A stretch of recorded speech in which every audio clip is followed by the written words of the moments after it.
राष्ट्रीय राजधानी में मंगलवार को सुबह आसमान में बादल छाए रहे। भारत मौसम विज्ञान विभाग यानी आईएमडी ने दिन में शहर में बारिश होने के आसार जाहिर किए।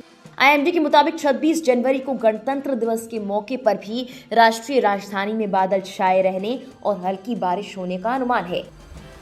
दिल्ली के प्रमुख मौसम केंद्र सफदरजंग वेधशाला में मंगलवार को सुबह न्यूनतम तापमान 12.3 डिग्री सेल्सियस दर्ज किया गया, जो सामान्य से 5 डिग्री ऊपर और इस महीने में अब तक का सर्वाधिक न्यूनतम तापमान है। आईएमडी के आंकड़ों के मुताबिक सोमवार को शहर में अधिकतम तापमान 25.9 डिग्री सेल्सियस दर्ज किया गया, जो पिछले 4 साल में इस महीने में दर्ज सबसे ज्यादा अधिकतम तापमान था।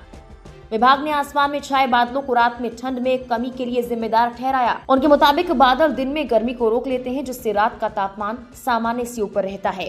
हालांकि वो सूर्य की रोशनी को धरती पर पहुंचने से भी रोकते हैं, जिससे दिन के तापमान में कमी आती है। आईएमडी के अनुसार उत्तर पश्चिमी भारत को प्रभावित करने वाले एक तीव्र पश्चिमी विक्षोभ के असर से दिल्ली में मंगलवार से लेकर बृहस्पतिवार तक हल्की बारिश होने का अनुमान है। फिलहाल के लिए इस वीडियो में इतना ही। तमाम और इस तरह की वीडियोस के लिए आप लोकमत हिंदी को सब्सक्राइब जरूर कीजिए।